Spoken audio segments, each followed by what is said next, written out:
Ashe. Ashe. Ashe.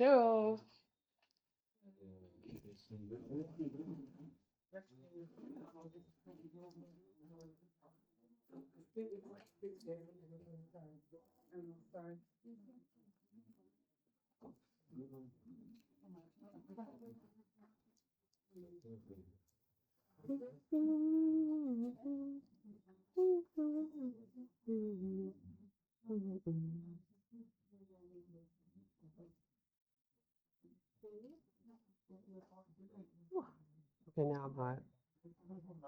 What is that? Where's my somebody's phone? You ready? Yes.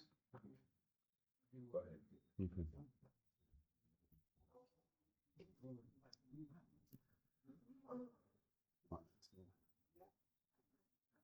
Welcome, everyone. Good evening. Good night. Can everyone hear us? Yeah. Okay. Alafia, Abora Boye, greetings. Greetings.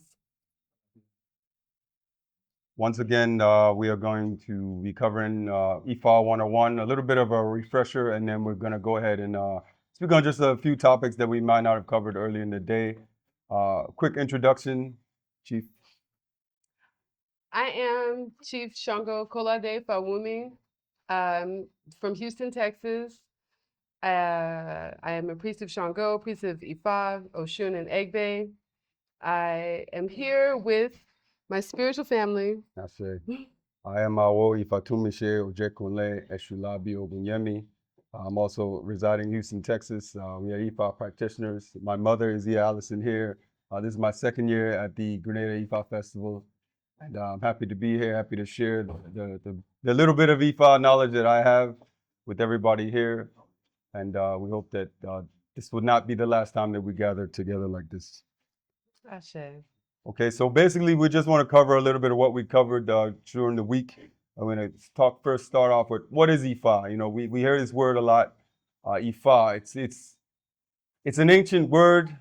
It's an ancient system. Ifa is the literary corpus of the Yoruba people. It encompasses their spiritual beliefs, their history, their daily. It encompasses every facet of their daily lives. If you go to Yoruba land, several things, even for people who aren't IFA practitioners, you will see that there is somewhere in Isheshe that they incorporate into their daily lives. We talked about the IFA corpus. So when I'm speaking of corpus, I mean the literary corpus. Speaking of Odu. Odu is the actual words, the verses that the priests use in Ifa that explain basically everything that is in creation, every form of human expression, and also the lessons that Olodumare expects us to live on this earth by. We talk about Ifa, and the word Ifa can be also interchangeable with the deity Orunmila. Orunmila, loosely translated, meaning heaven knows destiny. This is a brief recap of what we've been talking about so far. Would you like to go into speaking about Shango? As the Shango chief, I think you should cover Shango. Okay. I wouldn't want to, shortchange you guys on this good information. As you, those of you who were here earlier, you know that we fed Shango and Oya today, and these two Orisha, sometimes a lot of people, they know about one, but they're a little afraid of the other, and we want to dispel that. So, Chief. Okay, so because today is Shango Oya Day, in the Yoruba calendar, the weekly calendar, it's a 4-day calendar, and it's each day the different orishas are honored. So today in the Yoruba market calendar is a day for honoring Shango, a day for honoring Oya, a day for honoring Ibeji, which is the spirit of the twins. So today, I'd like to speak just briefly about Shango. I know we all know about Shango, but Shango is one of the most dynamic and loved orishas in the diaspora, in the Orisha pantheon. Shango is best known as the owner of thunder and fire and lightning, dance, the drum. Shango is very energetic. Shango enlivens things. Shango gets things going. Shango is also known as a revered king. Shango is also known as the perfect judge. Shango is known as the intelligent one. Shango's purpose and function in our lives is to allow us to rise to our higher selves. Shango rules over justice situations. Shango is very connected to Egungun. That's one aspect of Shango that people are not so familiar with.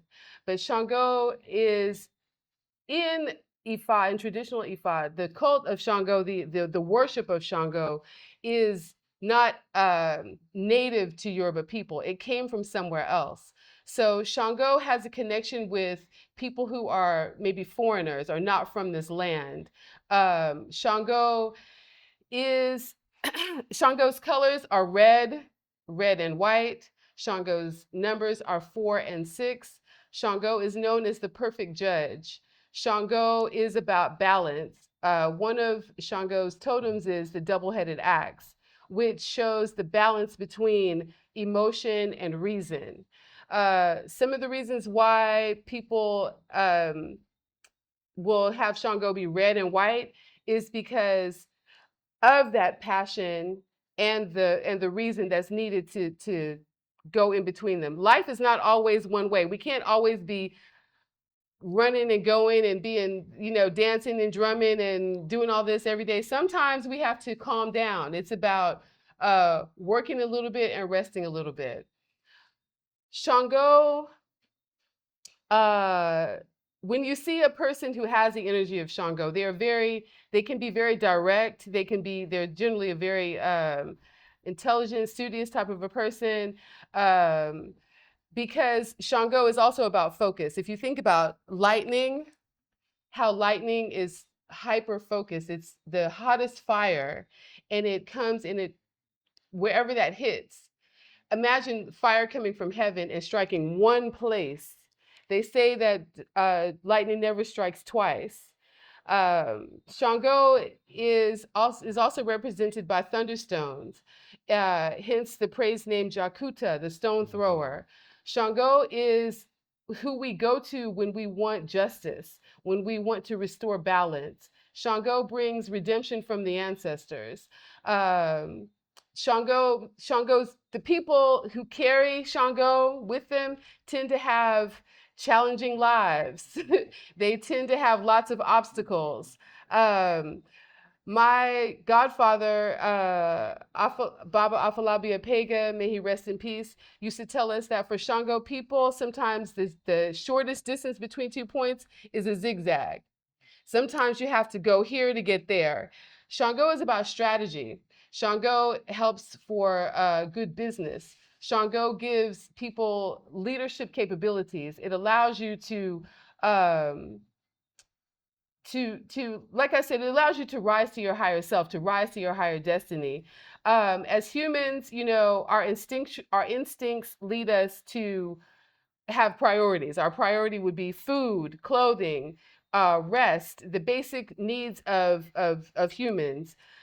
Shango allows us to sometimes these basic needs need to be set to the side in order to accomplish a goal. It's about strategy, putting things in place which are important and which are not. Shango is very dynamic. It's no question that in the diaspora, Shango is one of the most is a very popular orisha because of that need for having to move fearlessly in new directions that we haven't gone in before. People who are not from here, right? Having to focus, having to strategize, having to set our basic needs aside in order to lead the group. I would like to tell a story about Shango. This one is called The Madman of Ijebu. So Shango has many characteristics. Shango is also known as a healer. Shango rules over the rain. So in this story, once there was, in the town of Impe, there was a leopard that was attacking the town. Persistent leopard attacks. stealing crops, stealing people, eating babies. It was terrible. The rulers of the town went for divination. They were told that a stranger would come to them who was in tattered clothes and was soaked in rain, had been rain soaked, and this stranger would come and help them. So the madman of Ijebu was walking around in the forest. He had just come out of the forest. They called him the madman of Ijebu because he did not live in accordance with how everyone else lived. He didn't have a home. He didn't have family. He dressed in rags. He was walking around, and all of a sudden a rainstorm came. And he too had gone for divination, and Ifa had told him that if that he had to help people. If someone came to him asking for help, he had to help them. So he's walking along, he's soaked in the rain, he comes across these people, and they see this rain-soaked stranger, and they're like thinking, okay, is this our savior? And he's looking at them and he's thinking, okay, maybe am I supposed to help these people? So the people ask him, can you help us kill this leopard? Please help us kill this leopard. It's terrorizing our village. We don't know what to do. So he says, yes, sure, I'll do it. Now, because he's a madman, he's like not quite right in the head. He doesn't know what a leopard is, okay? So he's thinking he's just helping these people.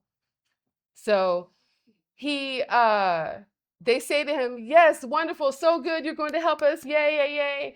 What are you going to use to kill it? You need a weapon. You don't have any weapons. And so he looks around and he sees a mortar and a pestle. And he says, I'll use that right there. And he grabs the mortar. And the people are like, oh my goodness, what have we gotten ourselves into? But this Ifa said that this was the man, so we're going to go with it. So he takes the mortar and he crawls up into a tree. And he waits. And he sees the leopard and he says, oh my goodness, that's a leopard. What have I got myself into? So he's in the tree with the mortar. And he sees a leopard and he just drops it on the leopard, and the leopard is killed. And everyone was rejoicing. They were praising their babalaos. They made the madman of Ijebu their new king. He then had a home. He then became civilized, and all was well in their world. Like I said, they were praising their babalaos were praising Ifa. Ifa was praising Olodumare, and all was well in the world.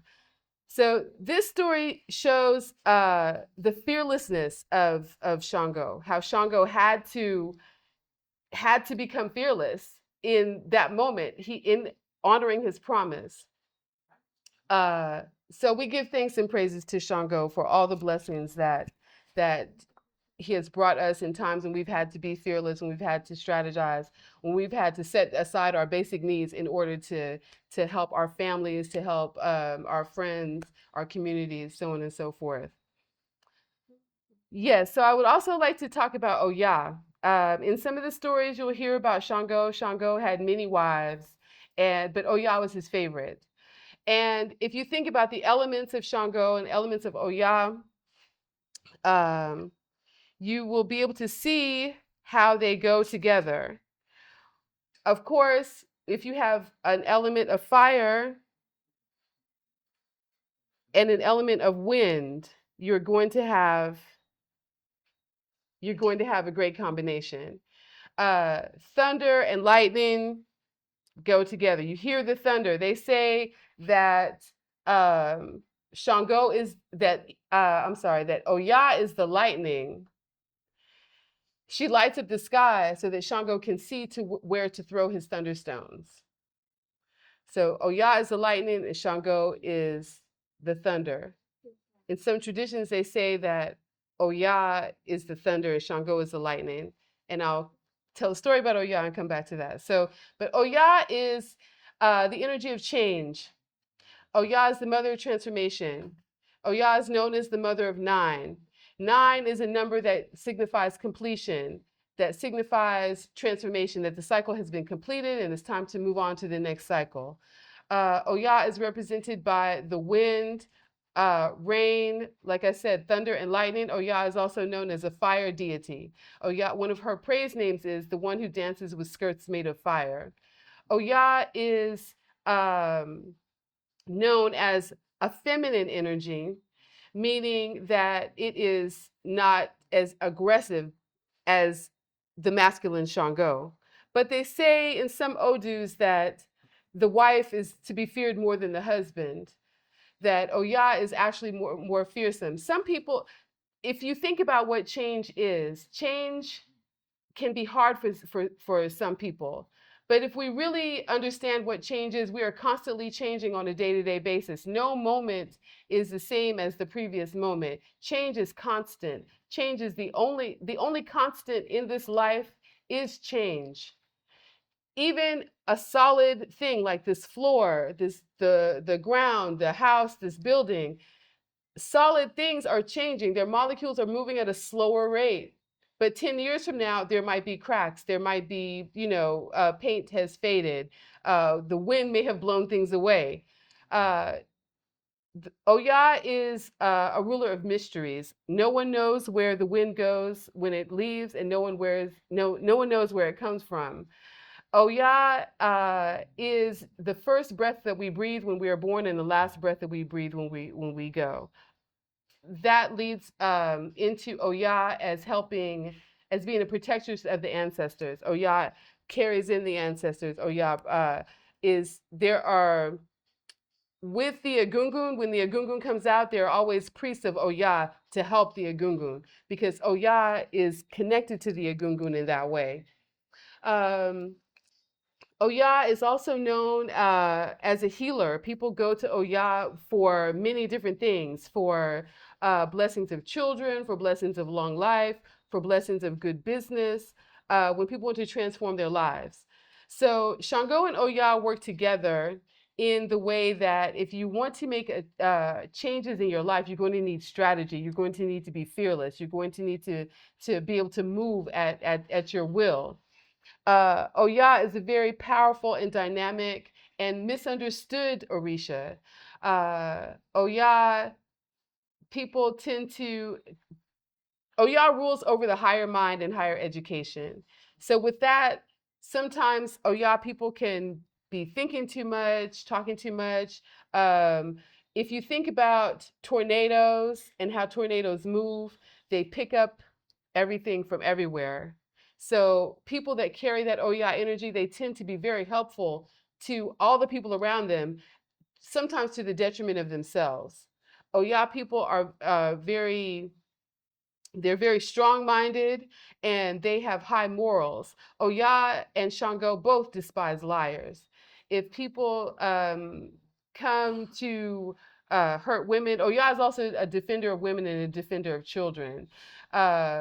So they are very fearsome warriors to contend with. If you think about Oya as a hurricane, we know that those winds of change can be swift. But we also know that we can survive winds of change if we are flexible. If we bend like the young palm fronds in the breeze, if we are flexible, if we're adaptable, we can be open to change, then life will be easy. Change is only hard if you resist it. As if you see broken trees in the streets, then you can understand that concept. I wanted to just show some offerings for Oya. This is at my Elay in Houston. We do Orisha celebrations very similar to this. And this is from an Oya celebration. Oya's colors can range from all the colors of the rainbow to purple and maroon. In Nigeria, they tend to give her those colors. She takes female animals. Ram is a taboo for her. Red wine, grapes, eggplant, purple fruits. She likes akara. She likes pounded yam and various other foods. Oya. The story that I wanted to tell about Oya is how she acquired the power to shoot lightning from her mouth. So Oya is known in several traditions as she moves around. The wind goes here and there, everywhere. So Oya was hanging out with Shango. She had met Shango, who stole her from Ogun. Okay, Ogun was too staid, too stoic. He was too boring. He never wanted to go anywhere, never wanted to do anything. She said, I gotta go. And hooked up with Shango, and they were running around, shooting lightning and doing all the things together. But one of her good friends is Eshu. So she was hanging out with Eshu, and Eshu said, I got this new juju for you. You will love it. And he gave her a little sack, and he said, you have to be careful with this because this is, this is very powerful. So he showed her how to use it. She took some of it and she could see the lightning shooting. And she said, oh my goodness, Shango will love this. So she took it home and she had it hidden in her juju stash. And Shango came in looking for something one day and found it and said, what is this? And took it and started shooting lightning and said, "Oh my goodness! Oh, what I have a new weapon. I can really trounce my enemies like this." So that is how Shango got the power to shoot lightning from his favorite wife Oya, who got it from Eshu. So with this story, this this lightning from the mouth tells a story about the power of the word. Shango's words are very powerful. Oya's words are very powerful. When we know that in Ifa there's a thing called afoshe, ofoashe, Power of the word. the power of the word. As we speak, we want things to manifest. When we are praying, we want our prayers to be heard. We want our prayers to be answered. We know that words once spoken cannot be unsaid. And in subsequent stories with this shooting of the lightning from the mouth, Shango learns about the dangers of speaking too soon or speaking out of turn. So Ifa encourages us to find balance within ourselves, to find balance between passion and reason, to find balance between our earthly desires and our spiritual needs. And it's a constant flow between the two. It's not just no one is ever going to be perfectly balanced all the time, every time. But the times that we do find that perfect balance and that perfect peace, we just have to remember how we felt in that moment and be able to move back to center and move back to a place where we can hear from our ori and our ancestors how we need to move, and we can also find inner peace within ourselves. Yes, Shango and Oya. Ashe. Ashe. Thank you, Thanks and praises. Chief, for that extended explanation. And I definitely think that she would have gave a better explanation than I did. I want to briefly touch on Ewe. Ewe is the plant medicine in our tradition. We don't really do a whole lot of anything ritual without some plants being involved. If you see a lot of times, if you look at Odu, if you read it in a lot of the books written about it, there will be some form of an individual going for divination for something, and then in the sacrifice, it'll be such and such animals, maybe some money, and then there's always going to be some type of plant used, incorporated into solving whatever problem. Whenever we do ritual, we make what's called omiero. Yes. I don't know Amir, the literal definition is cool water. Omi, water, arrow, cool. So water, cool water. So the Orisha, the rules over airway and leaves and medicinal herbs is Osain. And we always go to Osain when we are doing rituals, because the plants that we have, we know what they are, we know how to collect them, but Osain is the one that unlocks the mysteries and the actual magical healing powers of those plants. So we appeal to Osain when we are making these magical preparations. It is similar to, being a cook in the kitchen and, making sure that these spices are going to make the right combination for this wonderful thing that we want to make. One thing I want to add with that, Chief, one of the things that you need to remember when we're using herbs, and I think our ancestors understood this, you want to speak to the plants. Just like we said earlier, everything has ashe. Each plant that we use for medicine has its own ashe, but it takes the actual voice to unlock that ashe. You can't just go grab something and say, I'm going to use this for this, and just throw it in there. That's why you see us whenever we're making Omiera, we're singing to Osain. Specifically, if you look at in the Yoruba tradition, when people go through initiations, they actually take the plant and place it on the individual's head. What that is doing is it's literally unlocking their ori to receive that medicine. They're unlocking that orisha inside that person to come and receive that medicine. And each orisha initiation is going to use different plants. You use those plants basically, like we said before, all of what encompasses the earth's existence in our bodies. They're made up of things that can be found in the universe, and everything has a counter to it. Everything has a something that will complement it. When we use those herbs and we sing, we release that ashe in that water when we're mixing that, and it's releasing that ashe into that water to heal our body. And each when the Odu comes down, it speaks of specific plants to use for specific things. We want to briefly touch on a concept that we didn't really speak on earlier, Egbe Orun. Chief, you want to basically touch on that? Yes. Well, so I'll do this in conjunction.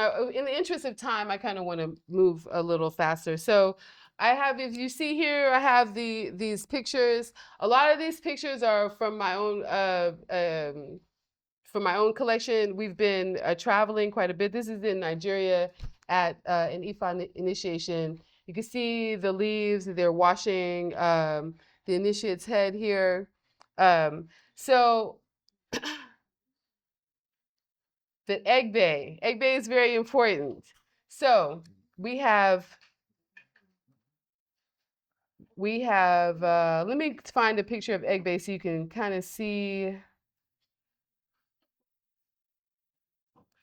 So real quick, while Chief is looking for that, there's been different translations, but think of Egbe as your heavenly double.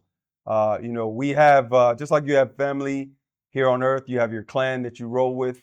You have a clan in heaven. You have your family in heaven. Your group, your people. That is Egbe. Yeah, so back to the spirit babies up in heaven. When we're spirit babies up in heaven and choosing our destiny, we choose our destiny and then we go back to our Egbe, which is our crew that we were hanging with, the people that we come from, right? Our like-minded individuals, our heavenly mates.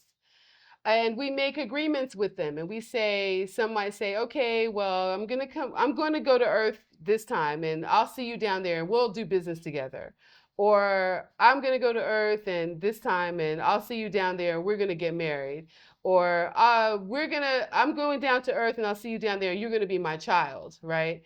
So different agreements happen amongst Egbe members. They help them. They help each other. Your Egbe helps you. They help you with all social situations of life. The word itself means group or society. So all of us here tonight are an Egbe. All of us who are Awo Ifa, we are the Awo Ifa Egbe. All of us who are Shango priests, we're the Shango Egbe. All of us who are women, we're the Egbe of women. All of y'all who are men, you're the Egbe of men. All you children are the children's Egbe. There's groups within groups within groups. So Egbe, the purpose of honoring Egbe is to help you with all social situations of life, to get a new job, advance on your job, meet the right mate, have proper children, good and strong children, that type of a thing. Egbe works magically. Egbe is a lot of fun. Egbe has a real childlike energy. Here I'm going to show you some pictures from our last Egbe festival. So Egbe has, like I said, it's a very childlike energy. They can help you. If you see young children, little babies, and they sometimes look off, they're talking to their Egbe, they're talking to their ancestors, they're talking to their guardian angel. When you see little children, maybe 2, 3, 4, and they have an imaginary friend, or they're playing with their dolls a lot, they're talking to their Egbe. They're hanging out with their Egbe. Egbe can take away just as quickly as it can bless. Egg Bay is, like I said, it has a very childlike energy. It can be real fun, but it can also be not as fun. So we have to we treat Egg Bay with great respect. Is what I'm trying to say here. So these pictures are from our Egg Bay Festival that we have every year. Um, the childlike fun. Egg Bay is represented by sticks. So we have as many different kinds of egg bays as there are people in the world. Everybody has egg bay. Everybody has a spiritual, you have spiritual mates, friends in heaven that are helping you. And you can appeal to them. We appeal to our egg bay by giving gifts to children or throwing parties for children. It's like I said, they like candy, they like cake, they like sweet things. They are, they're a lot of fun. Um, yeah. So one thing about the Ifa tradition is the singing and dancing is very important. It's important for us to have a lot of joy. This thing should bring you joy. It should bring you happiness. It should bring you inner peace. It's a system that brings knowledge of self, and we know that knowledge of self is the true power. And we know that Olodumare is the treasure trove, is the ultimate source of knowledge, wisdom, and understanding. And Ifa as the voice of Olodumare, as the word that never goes void. We give thanks to our ancestors and our elders for bringing us to this place where we can get knowledge. Anything that brings you knowledge of self is going to be a good thing, because if you know how to move your own personal self in this world, then you will know how to accomplish anything. You will know what's good for you, which way you should go, and you will know which way you should not go. Every road is not for everybody, but knowledge of self is. Sure. Ashe. I just want to make a quick testimony, and we're going to wrap it up here shortly. The Ifa is not something that I just stumbled upon. There's a journey that we took to get here, but all of us who do this work, all of us who do this spiritual work, you made this decision in heaven. We really like to understand that we came here to do specific things, and sometimes we pick those things up early, sometimes we pick those things up late. But if your contract says this is your destiny, this is your destiny. I want to tell just a quick short story. I remember when my mother first engaged with the Babalao. We in my family, my siblings, we were offshoots of Spiritual Baptist. That's where our background was. And we were just thinking, okay, well, this is just another part of the Baptist faith. I didn't really take it seriously. One of the things she told me, though, excuse me, Mommy, for sharing this, but she had said that,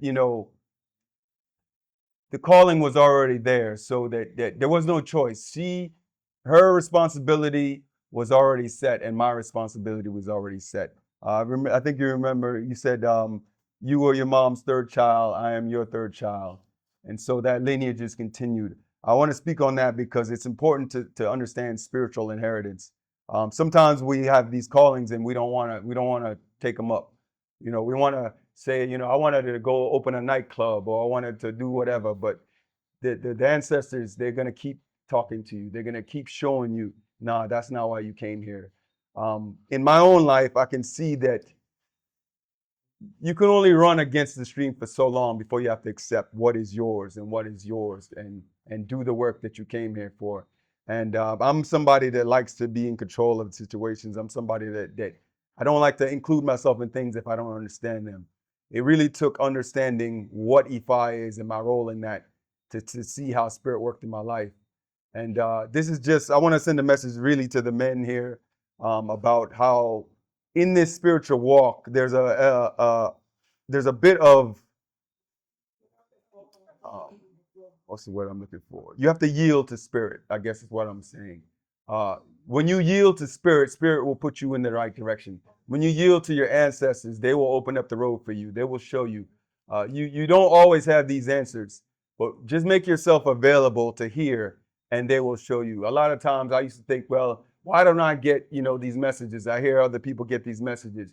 I don't, manifestation, things like that. I never understood certain things, but I understood that, maybe it wasn't for me to get the message, but it was for my mother. And maybe for me to allow those things that she received to put those things into action. And if you understand how masculine and feminine energy work, the feminine energy is usually what nurtures something. It's the masculine energy that spark that takes it off, that makes it begin. And so, when you're moving in this spiritual realm, you kind of have to let spirit lead you. Don't take on too much, and it's a bit by bit process. But that's my testimony. I didn't always think, and even myself, when I got my first reading, the Babalawo told me, he's like, you're supposed to be doing what I'm doing. You're supposed to be sitting in my seat. And it made no sense to me. But once I realized, you have gifts, you have talents, but this is the journey, the road that you're supposed to walk. And since I've made that commitment, I've seen in my own life, everything else moves out of the way. This is something that I will stand on until the day I leave this planet. When you are walking in the road that you came here to do, when you tell spirit, I'm ready to do that work, they will open up that road for you so that really all of the blockages will be of your own doing. The universe has to react. When you already made that contract in heaven, so you start to walk that road, the universe will walk that road with you. And that's the message that I want to give everybody tonight. Yes, Ashe. So with that, we are completing. This is the last night. So this is the last night IFA 101. I believe some of the footage will be available within the completed documentary and also on YouTube. And we just want to thank you all so much. Yes, yeah, we want to thank you all so much for giving us your time and your ear and your attention. Thank Ashe, you. Ashe, Ashe.